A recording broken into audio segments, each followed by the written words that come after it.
like Zoom, including WhatsApp, etc., other technologies that allow us to talk to people and see their face. And the question is really, is it possible to keep certain mitzvot with this technology? Before we actually go into the specific examples that I would like to discuss, I wanted, as an introduction, to say something that may be simple, and yet it seems to me that at challenging times like now, not everyone is getting it. And I'll explain what I mean. We know we were brought up all our lives, pikuach nefesh doche kol haTorah.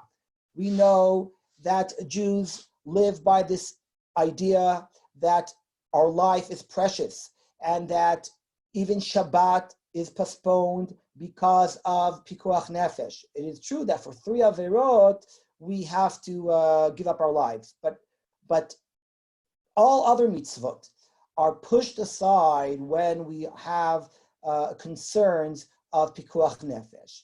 I say this because I can testify myself. Today is one of the first days since we here in Alon Shvut, where we completely canceled all minyanim, even the ones that were done outside. And up until yesterday, we were given permission. I was given permission because I'm saying Kaddish for my Abba. I'm still in the year for my Abba. And until yesterday, we were given permission to keep 1 minyan of 10 people that are spread out outside. And we were told yesterday that, and the government also decided that no minyanim should happen in Israel. And I wrote to the rabbi of Alon Shvut. I said to him, Rabbi, Yishar Koach, I accept what you said 100% if that's the decision. Pikuach nefesh is doche Shabbos, and it's also doche Kaddish. It's also doche davening with a minyan. And I think that people have to understand that. We all have to understand that life is precious, and our Torah is very, very, very clear about v'nishmartem me'ol nafshotechem. It's a religious commandment to take care of ourselves, to make sure that we are safe and healthy, and the people around us are safe and healthy. And if we can't right now learn in yeshiva, and we can't go to shul, and we can't do everything else, then that's let it be. That is the situation. That is the halacha. I like to tell the story about how there was a certain rabbi in somewhere that the doctor contacted him and told him that there's a person in his community that he advised him not to fast on Yom Kippur due to his health issues.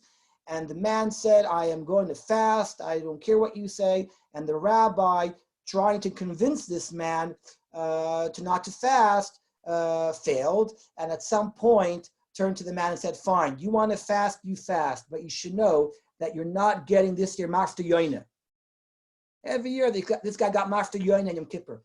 And he said, why not? He says, because I do not give people who worship Avodah Zarah, people who worship idols, I do not give them aliyahs in my shul. And the man was saying, what are you talking about? He says, listen, in my shul, we teach people to worship HaKadosh Baruch Hu. You apparently worship Yom Kippur. Anything else that you worship besides the Kadosh Baruch Hu is idol worshiping. We don't worship the Shulchan Aruch as a book. We worship the halacha. We worship what God tells us. And if God tells us on Yom Kippur to eat, then that is a mitzvah. If he tells us to fast, then that's a mitzvah. We don't worship tefillah b'minyan. We do tefillah b'minyan when we can, and when we can't, we don't do tefillah b'minyan. And that is what HaKadosh Baruch Hu wants from us. That is the mitzvah right now. The mitzvah right now is not to go to shul. As much as that sounds absurd, we have to realize that that is a mitzvah right now, to take care of ourselves and to watch ourselves. That is something that I think that even though it may be so simple to many of us, for some reason, not everyone is getting it. So I think it's important to say that. At the same time, it is quite unbelievable that here we are sitting together from all over the world, being able to learn Torah. It is quite remarkable that we are still able, obviously, to daven in our homes. We are still able to learn Torah. We can connect to shiurim. There are so many possibilities of how we can continue our religious life, something that in challenging times in the past, Jews would not be able to do. So I think we have to see the silver lining, especially today, with the fact that we are still able to continue some kind of a religious routine in these troubling times. So the topic of today's shiur is really, how is it possible to keep mitzvot with Zoom? Now let me explain one important idea before we actually bring the examples. It is very important for me to make this very clear before we start. I am not telling anyone here that the result of a halachic discussion should result in a halachic ruling. I'll explain. I'm about to talk about whether or not, for example, you're fulfilling the mitzvah of bikur cholim, visiting the sick, by making a Zoom call. Even if I conclude that the mitzvah of visiting the sick is not completely done with a Zoom system, that doesn't mean that you shouldn't do it, right? Even meaning the idea that you can use today WhatsApp and phone calls and Zoom to visit someone who is sick, or to go to someone who's sitting Shiva. You can't physically go to visit the Shiva, but you can be on a Zoom call. You should do that, right? I am not suggesting right now that because it might be or might not be a fulfillment of the original mitzvah, therefore you shouldn't do it. You should do it anyway. What I'm interested right now in the beginning of today's shiur is whether or not the definition of the certain mitzvot can be actually fulfilled the same using technology. I'm less concerned right now with the practicality of the result of the topic. I will at the end try to give some suggestions which are more practical. But right now it's more theoretical discussion. I want to make that very clear before I start. So I'll divide today's shiur into two parts. The first part will be mitzvot sheben adam lechavero, mitzvot that we can fulfill between fellow friends. And the second half of today's shiur will deal with halachot and mitzvot that deal with mitzvot ben adam lemakom, mitzvot that are fulfilled to HaKadosh Baruch Hu. By the way, also a small remark, if anyone at some point has a question, if I say a word or a phrase that people are not familiar with, please don't hesitate to unmute yourself and to point that out, and I'll be happy to explain. I want to focus on two mitzvot that are ben adam lechavero, two mitzvot that I'm sure we are fulfilling them right now, and that is the mitzvah of bikur cholim and the mitzvah of nichum avilim. Here are two mitzvot that originally the mitzvot are go visit the sick. Go to if someone is sick, you go to his house, you visit him. It's a well-known mitzvah. It's a mitzvah that our rabbis talk about the importance of this mitzvah and what great importance is this mitzvah, because it can heal the person, it can make him feel better. And another mitzvah, which is in the same kind of group, is nichum avilim, visiting a mourner, someone who says shiva lo aleinu, going to the shiva house, something again that right now we are not able to do. And my question is, can we fulfill both these mitzvot by a Zoom call or not? Again, I'm saying you should still do it, even if the answer is no. But I'm interested right now in the definitions of the mitzvah and whether or not the Zoom system actually fits the definition of the mitzvah. So let's understand. By the way, I just want to tell you that this past week I did nichum avelim on the phone. I'm sure some of you probably have done the same. My neighbor down the road, one of my best friend's mothers lost her brother, and she announced that she will not have any shiva. She will not have anyone come visit her, and she would like people just to make phone calls. So I made a phone call, and that was my shiva call. So is that really considered a mitzvah of nichum avelim? It's the right thing to do, but again, is it the mitzvah? What is the source of both of these mitzvot, bikur cholim and nichum avilim? Interestingly enough, and here, by the way, I'm going to share the screen with you with a daf mekorot that I have here. Feel free to follow it if you would like. You don't have to, but I'm going to point your attention to the first source on the sheet. The Rambam tells us that the mitzvah of visiting the sick and comforting mourners is a positive commandment of rabbinical origin. Interesting, what we call derabbanan, to visit the sick, to visit to visit the sick and comfort mourners, to prepare for a funeral, etc. And the Rambam concludes at the end, although all these mitzvot are of rabbinic origin, they are included in the commandment of ve'afta l'reacha kamocha, love your neighbor as yourself. This Rambam has confused many people whether or what the Rambam really means. Because if we are commanded to ve'afta l'reacha kamocha, to help our fellow friend, so why does the Rambam tell us that these mitzvot are derabanan?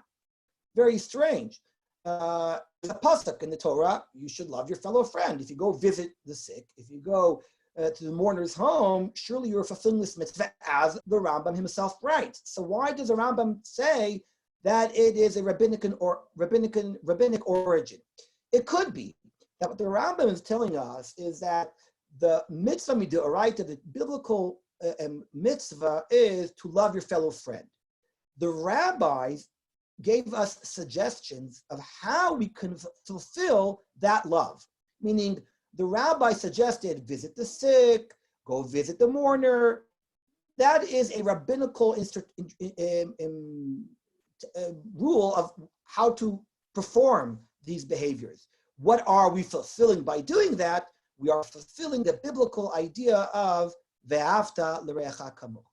That might be important later on when we talk about the technicalities of how to perform this mitzvah.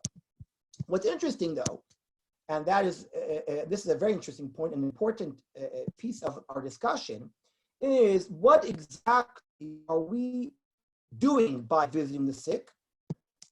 What are we actually fulfilling? Or in other words, what are we achieving by visiting the sick? What's the purpose? So the Gemara tells us in source number 2, Ma'aser b'talmid echad, there's a story about a student of Rabbi Akiva. Shechala, he was sick. Lo nichnasu chachamim levakro. His friends did not visit him until the Rebbe himself, Rabbi Akiva, nichnas levakro. Ubishvil shekibdo v'ivtzo lefanav. The rabbi gave him respect. The rabbi spoke to him. Chaya. As a result, he gave energy to the sick student, and he said to him, Rebbe, hichiyatani. Rabbi, you have given me life. Yatsa Rabbi Akiva v'darash. Rabbi Akiva went out, came out of the room, and said, Kol misheino mevaker cholim, whoever does not visit the sick, ki ilu shofech damim. It's as if he is a murderer. And the Gemara continues, Rav Dimi tells us, Kol she'ein mevaker choleh, ein mevakesh alav rachamim, lo sheyichyeh velo sheyamut. The Gemara seems to suggest, firstly, that is a great mitzvah because you can actually bring people back to life. And secondly, the Gemara suggests that there's an element of prayer, that when you visit the sick, maybe an important piece of the mitzvah of Bikur Cholim is to have people pray on the behalf of the sick person, so HaKadosh Baruch Hu should cure that person. And the Ramban, Nachmanides, takes this one step further. In source number 3, the Ramban says, Hilkach, if you visit your fellow friend, and as a result, it does not bring you to pray, lo kiyem hamitzvah.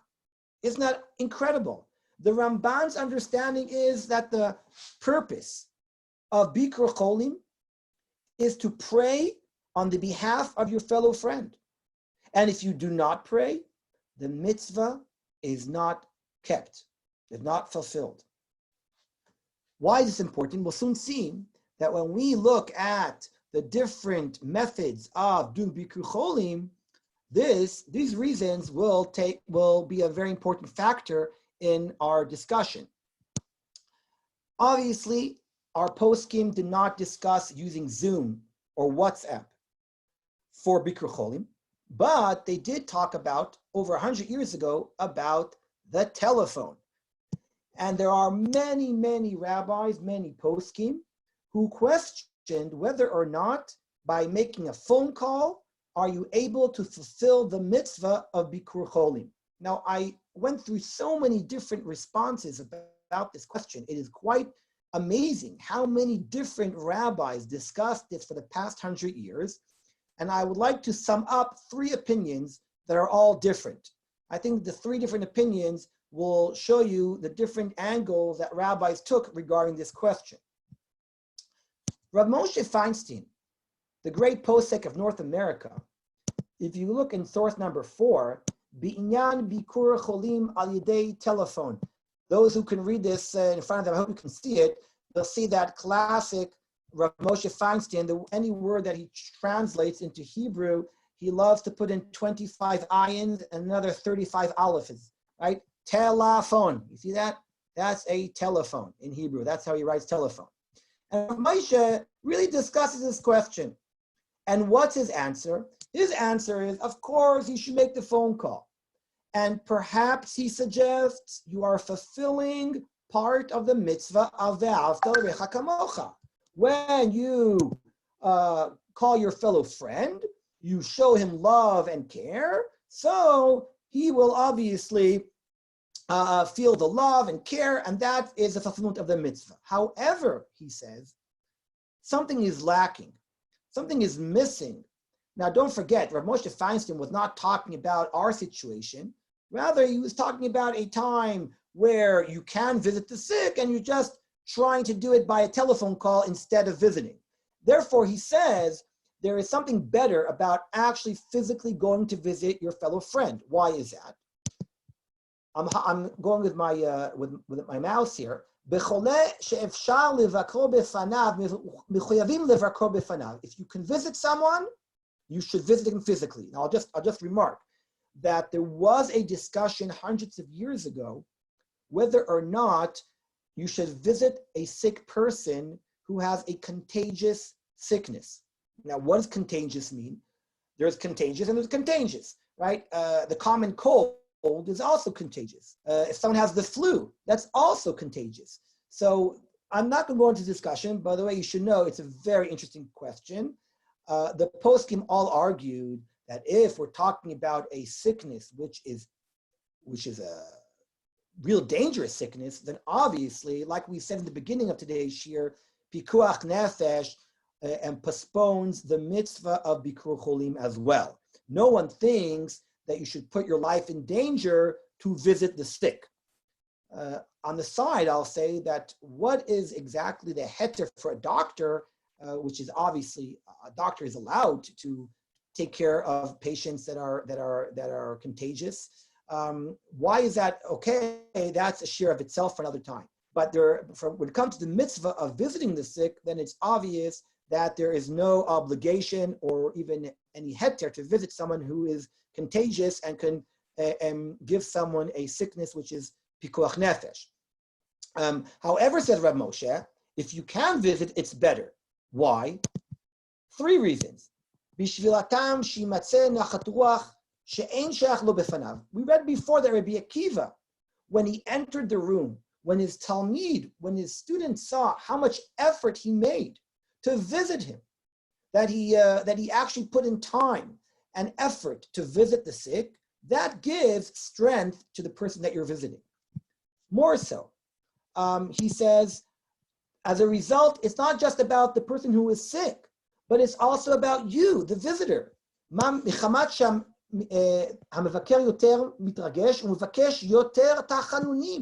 You, the visitor, when you see your fellow friend lying there, that might make you pray even more for your fellow friend. And lastly, he says, "V'gam ulai mitkabelet sham hatfila biyoter mishum da'ashchina mitzuya im hachole." Interesting. He says, according to our rabbis, the Shechina, Hakadosh Baruch Hu, is in the presence of a person who is sick, and therefore it is more appropriate to pray at the person who is sick's bed, at his bed, at his room, outside his room, where he is sick. That is the correct place for someone to pray because the Shechina is there. Obviously, that is lost on a phone call. So Rav Moshe, on one hand tells us that parts of the mitzvah are fulfilled, but not to the extent and not to the ideal of what Bikur Cholim is all about. I want to bring two other poskim that discuss this question in two other extremes. One of them is Rabbi Asher Weiss. You may have heard of him, the Minchas Asher. He's a big Talmid Chacham who lives today in Yerushalayim. He argued that our rabbis teach us that how, like the Rambam said, how do you fulfill the mitzvah of loving your fellow friend? By visiting the sick, almost parallel to shaking a lulav, to putting tefillin on your head, to eating matzah, to lighting a Hanukkah candle. There is an action that's required. The action of Bikur Cholim is to get up, v'levaker, and to visit the sick. If you don't visit the sick physically, that's not the mitzvah that the rabbis taught us.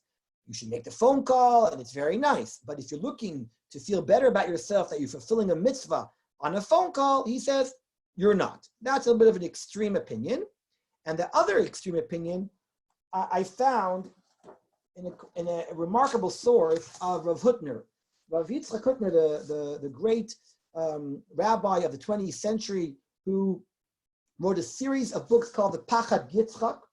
The Pachad Yitzchak is a series of books on the Chagim, which is it's a philosophical book, machshava, on the Chagim. In one of his books, he actually combines halacha and machshava to give the following idea. He suggests that when it comes to Bikur Cholim, you can fulfill the mitzvah on the phone exactly like you would when you come to visit someone. His idea is based upon the way he understands the word Bikur Cholim. In modern Hebrew, levaker does not only mean to visit, but it means also bikoret, to criticize, or to, as he says in his own words, keder she'amru bikur pirusho investigation. It's to investigate. He says, when our rabbis told us that we should visit the sick, levaker here means to investigate. We must find out, how is this person feeling? We should find out, did he need any help? What can we do for him? So he argues that can be done on the phone. No difference. So until now, we have three different rabbis of the 20th century that discuss and argue whether or not you can fulfill the mitzvah of Bikur Cholim to the extent of what you're supposed to do using a telephone call. Rav Moshe Feinstein that says to some extent yes, to some extent no. Rav Asher Weiss who says you are not, and Rav Hutner who says you are. However, it is the fourth tshuva that I found that really is quite remarkable, and I hope that you will appreciate this as much as I did. In source number 5, we have the Minchat Yitzchak. Dayan Weiss, who was a Dayan in Manchester in England for many years, and then he moved to Eretz Yisrael. He became head of the Eda Charedis, not exactly the biggest Zionist in the world, but a big Talmid Chacham, who also has a tshuva. Now I want to point out the date. By the way, see how he writes telephone? Only one ayin and one aleph. What can I do? Telephone. And I want to point out the date of this tshuva. Tafshin Tet Zayin. I think that's 1957, if I'm not mistaken. What does he suggest? Look at this. He talks about this. It's a long tshuva. I cut out most of it. But in his tshuva, he mentions the following. De imit pateach. What is that word? Can anyone see that word? I'll let you unmute. What is that word? Can you see that word that I'm highlighting right now? Television. Television. This time, again, only one ayin, only two ayins. Television. Mo telephone. He says, if in the future there will be a time when they will be able to develop a television, if in the future they will be able to develop a television that both sides will be able to see each other, in 1957, Diane Weiss is talking about a WhatsApp phone call. He's suggesting in the future a Zoom conference where people will be able to talk to each other seeing faces. He says if that will happen, then perhaps the mitzvah is kept exactly the same way as it would if you were to come visit that person, right? Says if you can see the person, if you can see the face of the other fellow and you can talk to him face to face, then it seems to be that perhaps the mitzvah will be fulfilled the same exact way as it would be if you were to visit that person physically in his home. So I find that tshuva quite amazing, how he as if suggests that in the future we might have this, and as we know, that is exactly what we're talking about. Let's move now to the next case of nichum avelim, of going to a shiva house, whether or not visiting a shiva house would be considered a mitzvah also by on the phone. So here, Rav Moshe Feinstein also discussed this in a different tshuva, in source number 6. And Rav Moshe Feinstein here gives us a bit of a lumdisha answer by explaining to us that the idea of nichum avelim has 2 separate ideas in it. And by the way, I find this answer a very deep insight to human nature and the whole idea of this very special mitzvah of nichum avelim. In the world of mourning, in the world of mourning over someone who dies, we find that the Gemara repeats consistently a question whether or not what we do and how we behave is for the sake of the live or the sake of the death. Are we in the Shiva week, in the Shloshim, in the year, in the saying of the Kaddish, are we all doing it for the people who are alive, or are we doing it for the people who died?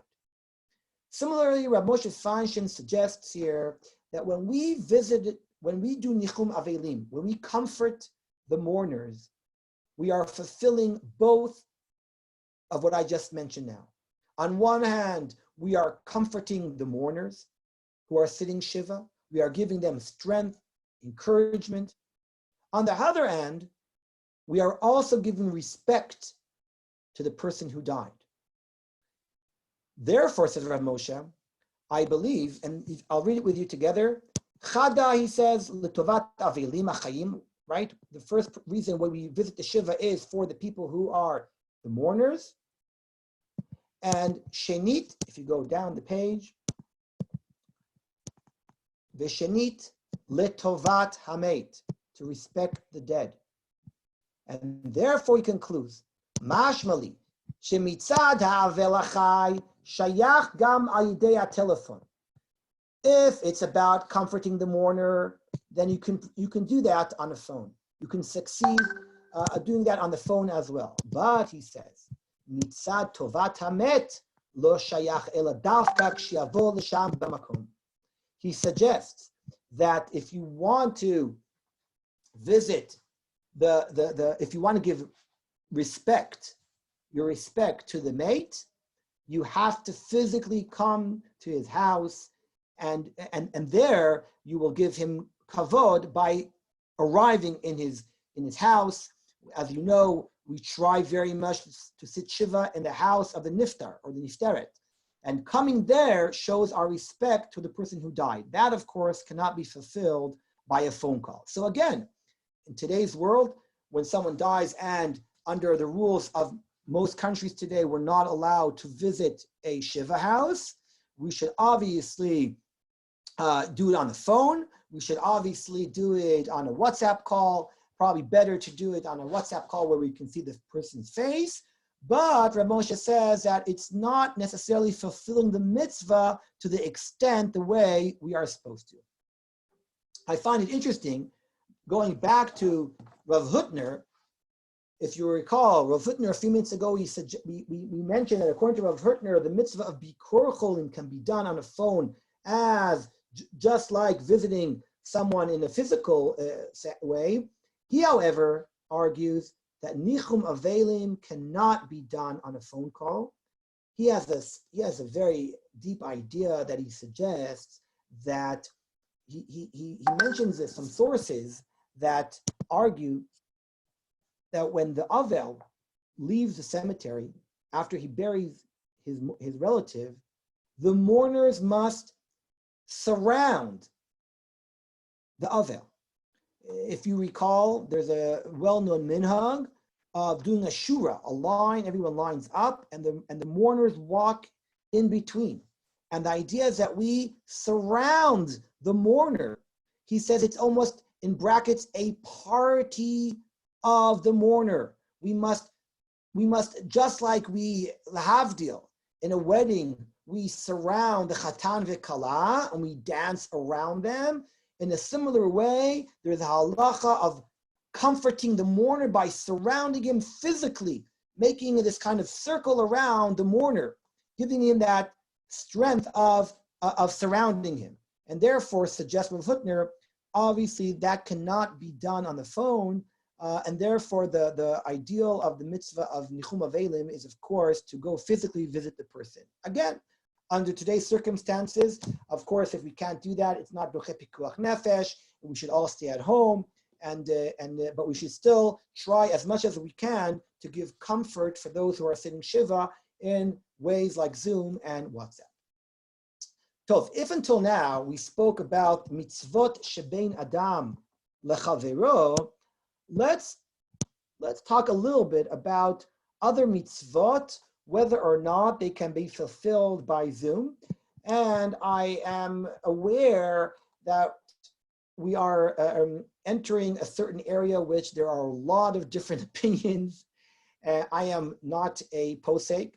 That's why you have a rabbi of your community. You can ask him your questions. I'm going to just explain the different opinions and what's out there today. The bottom line, I think each rabbi in each community should take in account the needs of his community and paskin based upon that. I would like to start with the famous question that came up a few days ago about doing a minyan on Zoom. Now, I don't want to go into this too much, but I will say that there is a very well-known machloket argument between the rabbis. What exactly is the level of obligation to daven in a minyan? Is it just a really positive, good thing to do? Or perhaps it's even more than that, and it's some fulfillment of a mitzvah, not just a suggestion. It's known that Reb Chaim Brisk argued that it's a very good thing to do, and it's a very good suggestion. However, other poskim argued that in the Gemara and in the language of the Rambam, we find that it's more than a good suggestion. It's a really important, perhaps even mitzvah, midoraita, to daven in a minyan.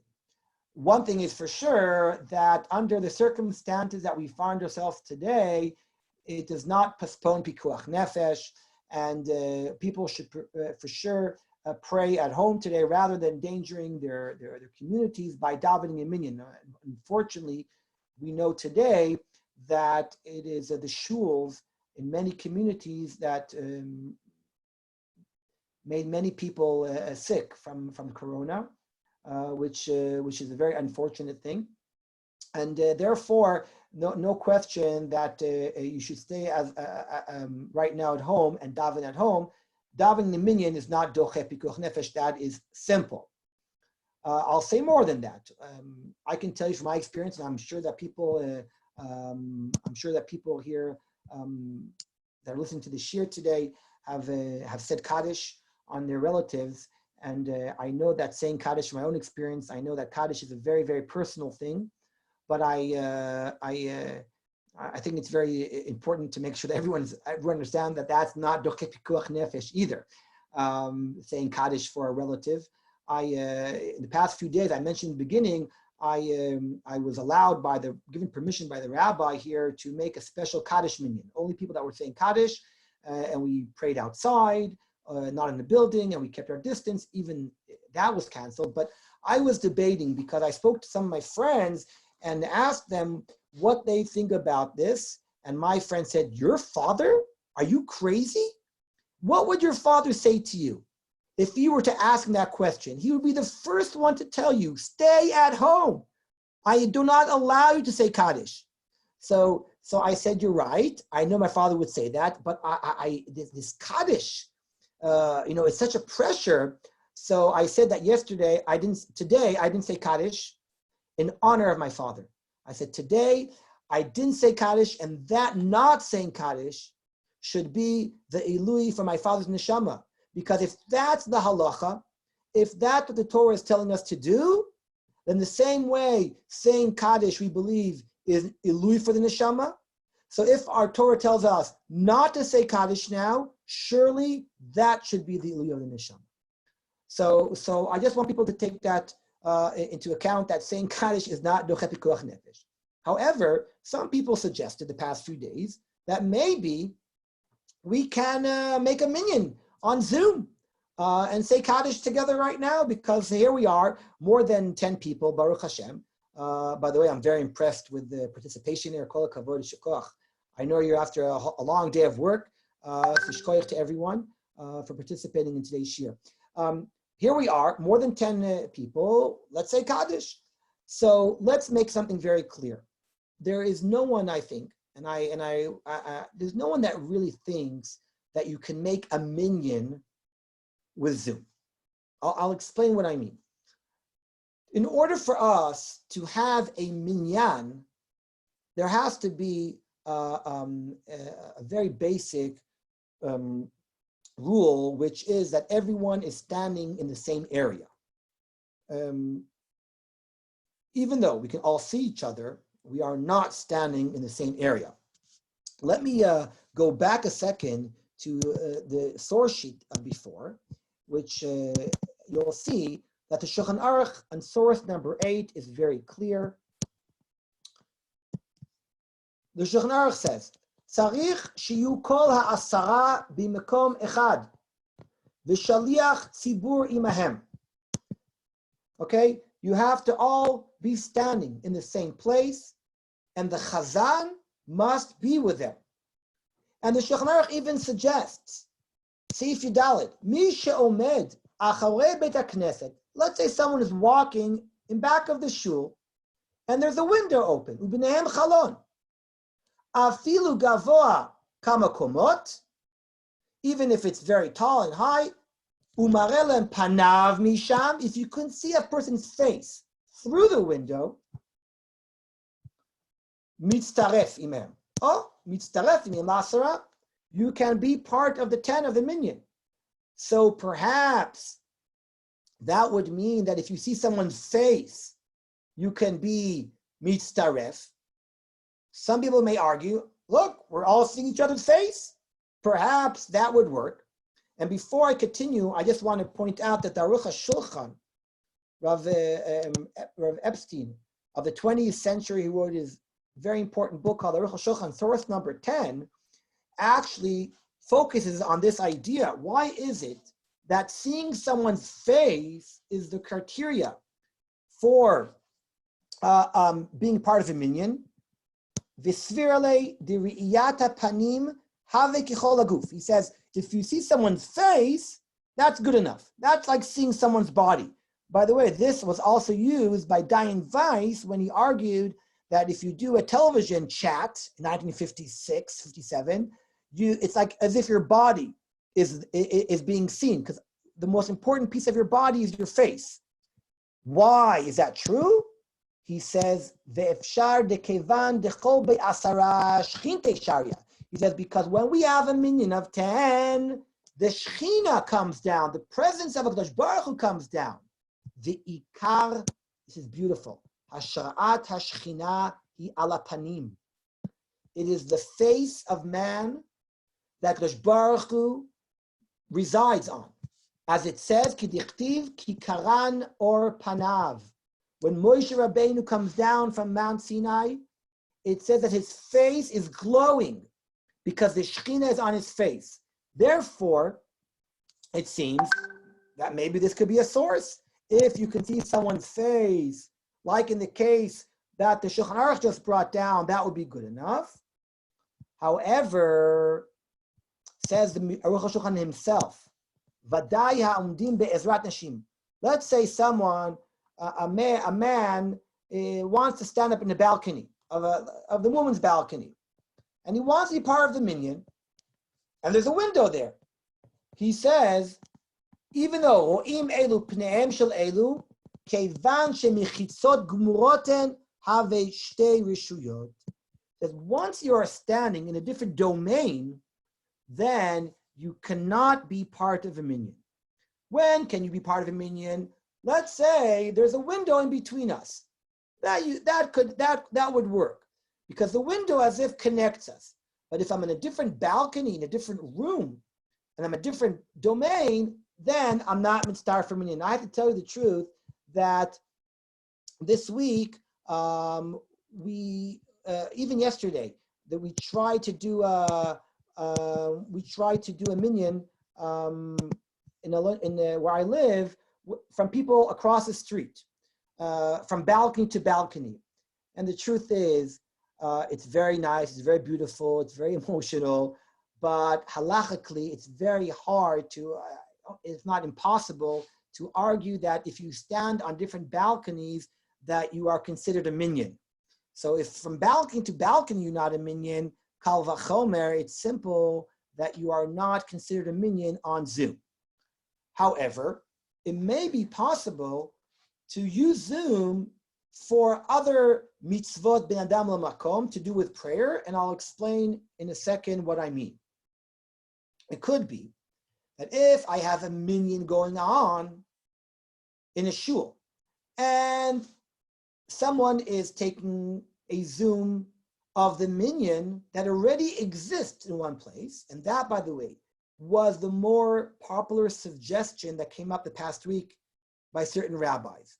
Most of the rabbis that were talking about using Zoom were not talking about making a minyan out of Zoom, but more about having a minyan in one place, that from there, they are sharing the Zoom to other people. And the other people, let's say, hear a Kaddish. When they hear a Kaddish of people who are davening already, can you answer to the Kaddish through a Zoom? Can you answer a bracha, amen, to a bracha that you hear on Zoom? Is that considered that you are hearing a bracha? This question, by the way, is not a new question. Again, in the 20th century, this question was asked by so many people regarding the radio, regarding the microphone, regarding a gramophone, okay? These questions came up 100 years ago. When it comes to Megillah reading, when it comes to hearing a shofar blowing, when it comes to saying Havdalah, whether or not one can perform these mitzvot on a telephone, on a radio, and the person, if the person on the other side hears that person, whether or not that would be considered performing a mitzvah. Now here, there are so many opinions. I can't even begin to tell you how many I read in the past few days through so many tshuvot regarding this question, even to the extent that there has been an argument between these rabbis how a radio works. Rav Shlomo Zalman Auerbach, I'll show you the Minchas Shlomo. Where is it? My desk is. I can testify that my desk has a few books on it. I've been learning this topic the past few days. The Minchas Shlomo. Here he is. The Minchas Shlomo, one of the greatest poskim of the 20th century. The 20th century, Rav Shlomo Zalman Auerbach, who really understood about electricity, argued that all those who think that listening to a radio broadcast is considered fulfilling a mitzvah, he said, do not understand how the radio works. He said, you are not hearing that person's voice. You are hearing you are hearing technology, right? You're hearing some computer as if speaking to you, not the person himself. He referred to a tshuva of Dayan Weiss, again, who in the beginning of the 20th century argued that you can daven, read Megillah on the radio, on a microphone, because he said that there is no problem because the voice that you are, the voice that you're hearing is the original voice of the person broadcasting the Megillah. Rabbi Shlomo Zalman argued, but to be fair, Dayan Weiss wasn't the only rabbi that permitted this. There were other rabbis like Rabbi Tzvi Pesach Frank, one of the great rabbis of Yerushalayim, who also allowed this. I would say that if we would sum up the poskim, many of them, we have different opinions, but the bottom line is, I would say that under circumstances like today, for a certain mitzvot like Megillah reading, for sure there is room to be lenient to hear the Megillah over a telephone call or a Zoom call. I would for sure, personally, again, you have to ask Rabbi Sebag what he would think, and I take no responsibility for any psak here. But I think that if I would sum up the different opinions that are out there, I think that under today's circumstances, we can rely on people like Rabbi Pesach Frank, and we can rely on the Minchas Yitzchak and other rabbis to, when it comes to Megillah reading, which is something that we did, obviously, it's a bit too late right now, but Megillah reading, and I would say even for Havdalah, if people want to make Havdalah, going back to our Daf Mekorot, I will show you that Rav Moshe Feinstein discussed making Havdalah on a phone call, and he was lenient about it, and that's a very important tshuva. There's a long, where is, just a second, nope, a second, I will find him in a second. Here we are. Source number 7. B'inyan shmiyat havdalah batelefon to isha bebeit cholim. He says, can you perform havdalah for a woman who is in a hospital? And he concludes that it's better not to, but under the circumstances, we can rely on the opinion that a voice on a telephone is considered to be the original voice of the person who is, in this case, saying the Havdalah, and therefore he concludes that you should make Havdalah, and he even says at the end, V'chein tzarich la'anot al bracha sheshomin al yidei telephone va'al yidei microphone misafek.